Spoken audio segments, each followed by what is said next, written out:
상상해 보세요. 맑은 공기, 지저귀는 새소리, 그리고 햇살이 가득 비치는 나만의 아름다운 정원.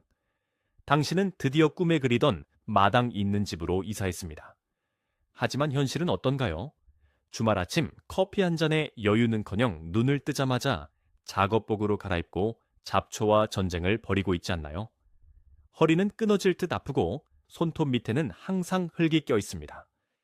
정원을 가꾸는 것이 즐거움이 아니라 마치 돈을 내고 하는 강제 노역처럼 느껴지기 시작했다면 당신은 지금 무언가 단단히 잘못하고 있는 것입니다.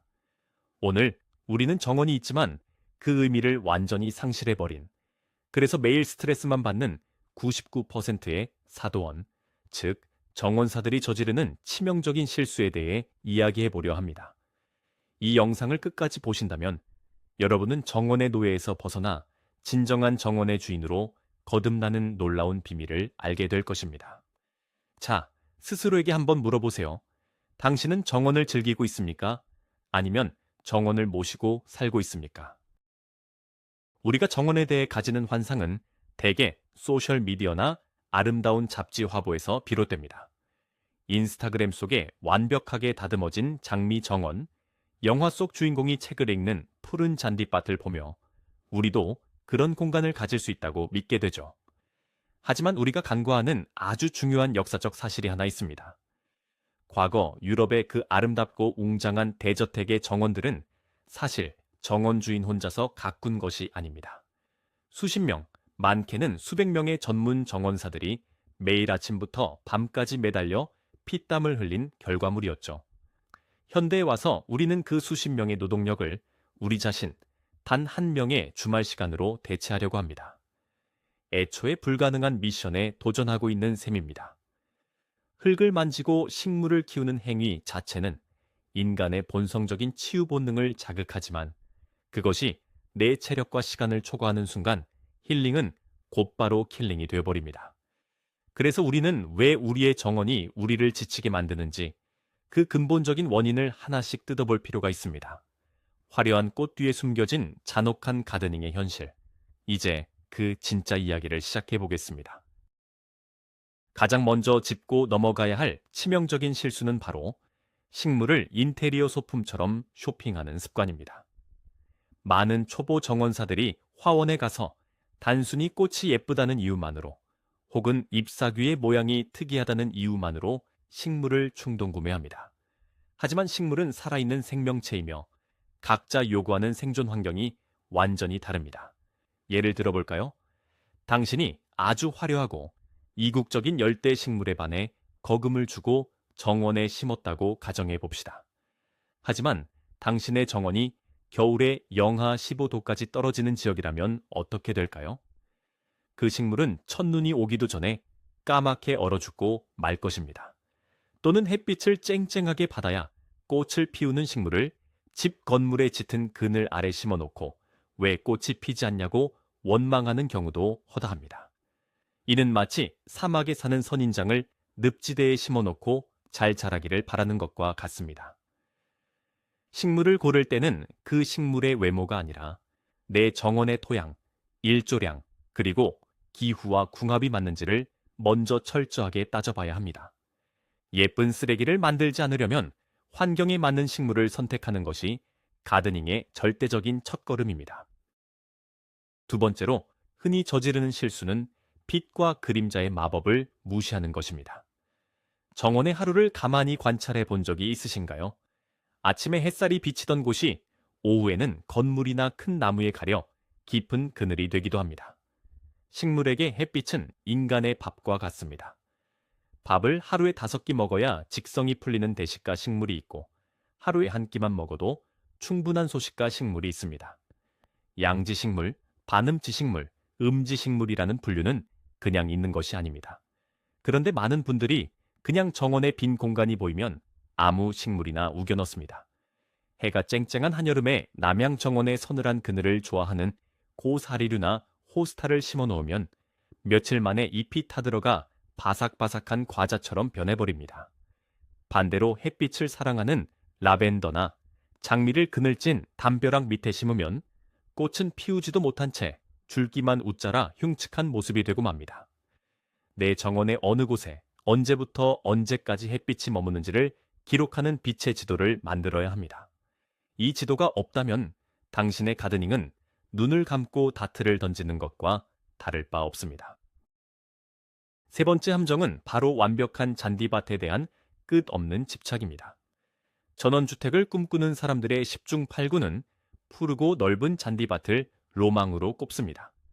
마치 골프장이나 축구장 같은 그 잡티 하나 없는 초록색 융단을 내 마당에 깔고 싶어 하죠. 하지만 여러분, 완벽한 잔디밭은 가드닝의 생태계에서 가장 노동집약적인 끝판왕입니다. 잡초는 매일같이 융단 폭격처럼 떨어지고 조금만 비가 오면 잔디는 무릎까지 훌쩍 자라납니다. 주말마다 예초기를 돌리느라 기름 냄새와 소음에 시달리고 잔디 깎고 난 쓰레기를 버리는 것도 엄청난 일입니다. 게다가 가뭄이 오면 수돗물 요금 폭탄을 맞아가며 물을 뿌려야 초록색을 유지할 수 있습니다. 예를 들어 일요일 아침 늦잠을 자고 싶은데 잔디가 자란 꼴을 보기 싫어 새벽 6시부터 예초기를 짊어지는 스스로를 발견하게 될 것입니다. 잔디는 사람을 위해 존재하는 것이 아니라 사람이 잔디를 위해 존재하는 기묘한 역전 현상이 일어납니다. 잡초 한 폭이 없는 완벽한 잔디밭이라는 환상에서 벗어나지 못한다면 당신의 주말은 영원히 잔디 깎는 기계와 함께해야 할 것입니다. 잔디 면적을 과감히 줄이는 것이야말로 평화를 찾는 지름길입니다. 네 번째 실수는 식물의 미래 크기를 전혀 상상하지 않는 무계획성입니다. 묘목시장이나 화원에 가면 모든 식물들이 작고 앙증맞습니다. 그 귀여운 모습에 반해 우리는 식물들을 한 뼘 강역으로 촘촘하게 심어버립니다. 처음 1년은 아주 풍성하고 예뻐 보일 수 있습니다. 하지만 식물은 살아 움직이는 건축물입니다. 3년, 5년이 지나면 그 작았던 묘목들이 사람 키를 훌쩍 넘는 거대한 괴물로 변신합니다. 촘촘하게 심어진 나무와 꽃들은 서로 햇빛과 양분을 차지하기 위해 치열한 영토 전쟁을 벌입니다. 결국 통풍이 되지 않아 잎사귀 안쪽부터 곰팡이가 슬고 병충해가 창궐하게 됩니다. 가지치기를 아무리 열심히 해도 감당이 안 되는 순간이 오죠. 나무를 심을 때는 지금 당장의 귀여운 모습이 아니라 10년 뒤 성체가 되었을 때의 모습을 머릿속에 그려야 합니다. 식물 사이의 넉넉한 여백은 공간의 낭비가 아니라 그들이 건강하게 숨을 쉬고 자라날 수 있는 생명의 통로입니다. 꽉 찬 정원보다 여백에 미가 있는 정원이 훨씬 관리하기 쉽고 아름답게 성장한다는 사실을 잊지 마세요. 다섯 번째는 동선과 구조를 너무 복잡하게 만드는 것입니다. 예쁜 정원을 만들겠다는 의욕이 앞서다 보니 마당 한가운데에 구불구불한 오솔길을 내고 여기저기 작은 화단을 수십 개씩 흩어놓습니다. 보기에는 동화 속 한 장면 같을지 모릅니다. 하지만 관리를 시작하는 순간 이것은 지옥의 장애물 코스로 돌변합니다. 물을 주기 위해 긴 호스를 끌고 다녀야 하는데 꺾이는 길목마다 심어둔 예쁜 꽃들이 호스에 걸려 꺾이고 쓰러집니다. 무거운 흙이나 비료를 실은 수레를 끌고 들어가야 하는데 길이 너무 좁아 수레가 들어갈 수조차 없습니다. 결국 허리가 부서져라 삽으로 흙을 퍼서 직접 날라야 하죠. 좋은 정원의 디자인은 시각적인 아름다움뿐만 아니라 작업자의 편리함도 반드시 고려해야 합니다. 주요 동선은 일직선으로 넓게 확보하고 호스가 걸리지 않도록 코너에는 장애물을 두지 않는 것이 좋습니다. 복잡함은 결국 관리의 포기로 이어집니다. 가장 훌륭한 디자인은 단순함 속에서 나오는 법입니다. 정원은 당신의 노동을 줄여주는 방향으로 철저하게 설계되어야만 지속 가능합니다. 여섯 번째 실수는 자급자족의 로망이 불러온 거대한 텃밭의 저주입니다. 내 손으로 직접 유기농 채소를 길러 먹겠다는 생각은 참으로 훌륭합니다. 그래서 마당의 절반을 뒤엎고 상추, 고추, 토마토, 배추를 종류별로 수십 포기씩 심습니다. 하지만 식물의 성장 속도는 우리의 소비 속도를 아득히 초월합니다. 어느 날 아침에 눈을 떠보면 상추가 산더미처럼 자라나 있습니다. 매끼 상추쌈을 먹어도 줄어들지 않고 이웃집에 나눠주는 것도 한두 번입니다. 텃밭은 화단과 달라서 잡초도 훨씬 빨리 자라고 벌레도 무섭게 꼬여듭니다. 수확 시기를 하루만 놓쳐도 채소는 억세지고 맛이 없어지죠. 결국 주말마다 수확의 기쁨이 아니라 수확의 압박감에 시달리게 됩니다. 버려지는 채소를 보며 죄책감까지 느끼게 되죠. 텃밭은 내가 감당할 수 있는, 내가 평소에 진짜로 즐겨 먹는 양의 3분의 1 정도만 작게 시작해야 합니다. 우리는 전문 농업인이 아닙니다. 마트에서 사 먹는 것이 내 노동력과 스트레스를 생각하면 훨씬 싸게 먹힌다는 우픈 현실을 빨리 인정하는 것이 정신 건강에 좋습니다. 텃밭은 재미로만 남겨두세요. 7번째, 흙을 그저 더러운 먼지 덩어리로만 취급하는 오만함입니다. 많은 정원사들이 식물 자체와 예쁜 화분에만 돈을 아끼지 않으면서 정작 그 식물이 평생을 살아갈 토양에는 단돈 10,000원도 쓰기 아까워합니다. 집을 지을 때 썼던 딱딱한 건축용 점토 바닥이나 쓰레기가 섞인 척박한 땅에 비싼 장미를 심고는 왜 죽는지 의아해하죠. 흙은 정원의 심장이며 수십억 마리의 미생물이 살아 숨쉬는 거대한 우주입니다. 식물의 건강은 100% 흙의 상태에서 결정된다고 해도 과언이 아닙니다. 모래가 너무 많으면 물이 다 빠져나가 말라 죽고 진흙이 너무 많으면 뿌리가 숨을 쉬지 못해 썩어버립니다. 식물을 심기 전에 좋은 퇴비와 부엽토를 듬뿍 섞어 때알 구조의 푹신푹신한 흙을 만들어주는 작업은 선택이 아니라 필수입니다. 10만 원짜리 식물을 10,000원짜리 구덩이에 심지 마세요. 10,000원짜리 식물을 10만 원짜리 구덩이에 심는 것이 진짜 전문가들의 비밀입니다. 기초공사가 부실한 건물은 무너지듯 흙이 죽어있는 정원에서는 어떤 생명도 제대로 꽃피울 수 없다는 것을 명심해야 합니다. 8번째, 물주기의 끝없는 마라톤을 스스로 자처하는 것입니다. 정원을 만들 때 관수 시스템, 즉 물주기 시설에 대한 고민을 처음부터 하지 않는 분들이 너무 많습니다. 아침 저녁으로 물뿌리개를 들고 산책하듯 물을 주는 낭만적인 상상 때문이죠. 하지만 한여름이 되면 이야기가 달라집니다. 뜨거운 태양 아래서 땀을 뻘뻘 흘리며 1시간, 2시간씩 호스를 들고 서 있어야 합니다.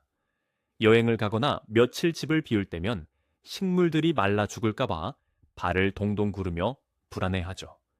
이웃에게 부탁하는 것도 한계가 있습니다.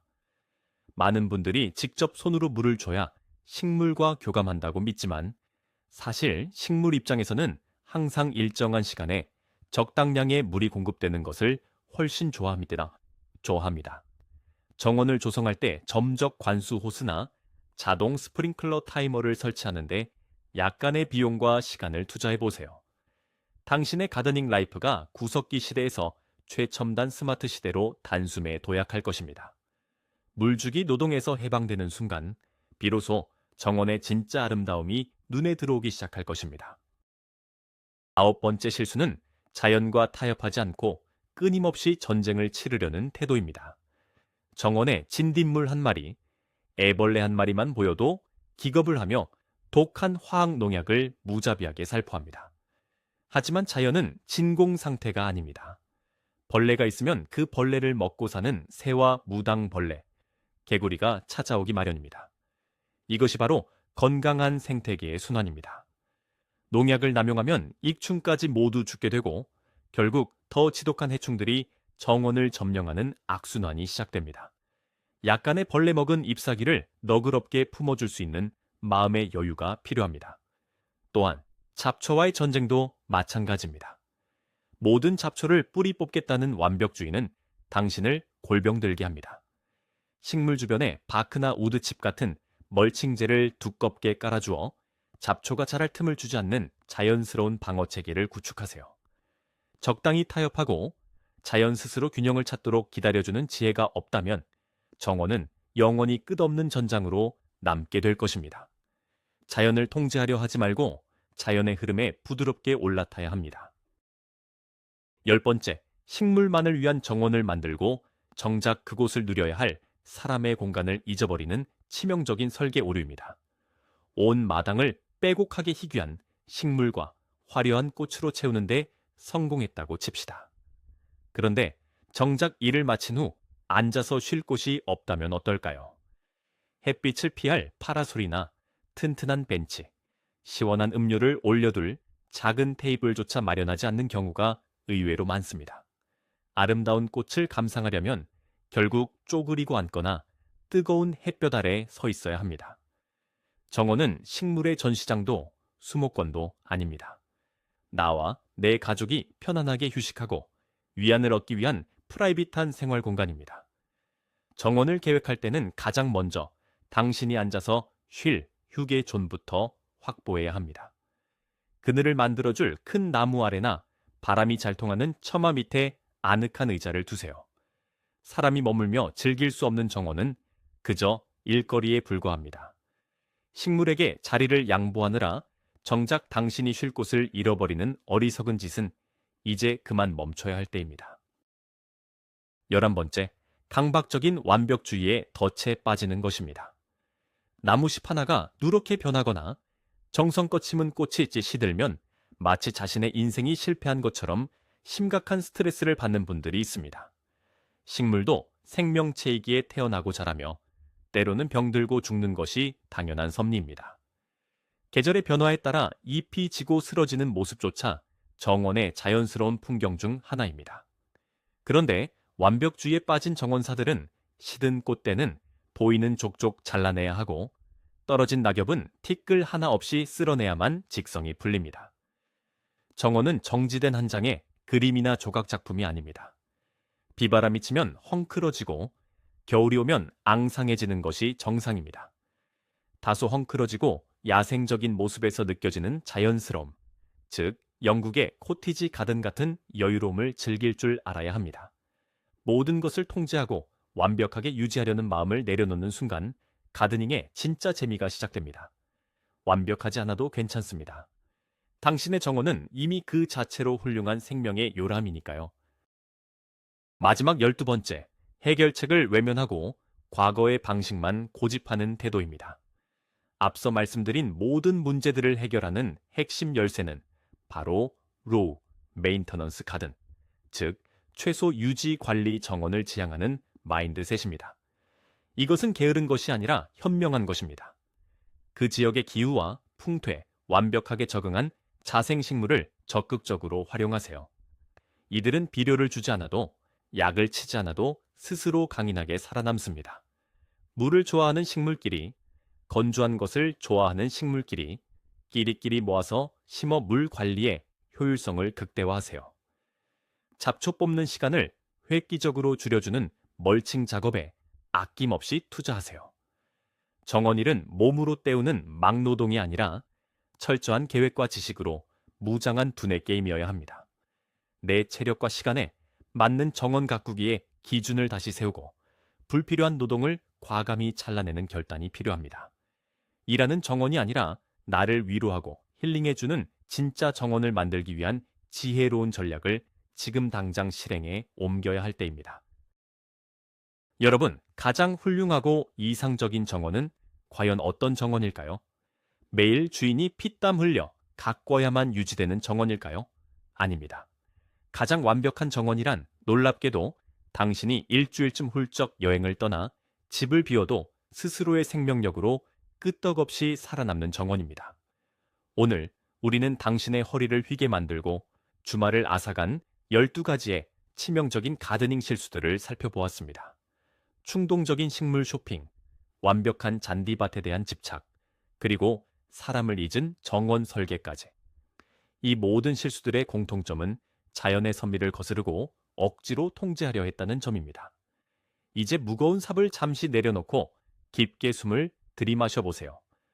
똑똑하게 계획하고 환경에 맞는 식물을 선택하며 조금은 게을러지는 법을 배울 때 비로소 당신의 정원은 지옥의 노동판에서 천국의 휴식처로 변모할 것입니다. 오늘 이야기가 여러분의 짐을 조금이나마 덜어드렸기를 바랍니다. 영상이 유익하셨다면 구독과 좋아요 잊지 마시고 알림 설정까지 꼭 부탁드립니다. 자, 마지막으로 여러분께 질문을 던져보겠습니다. 여러분이 지금까지 정원을 가꾸면서 가장 스트레스를 받았거나 최악의 실패를 안겨주었던 식물은 무엇이었나요? 여러분의 눈물겨운 실패담을 아래 댓글로 남겨주시면 함께 이야기 나누며 다음 영상의 주제로 다뤄보겠습니다. 시청해주셔서 감사합니다.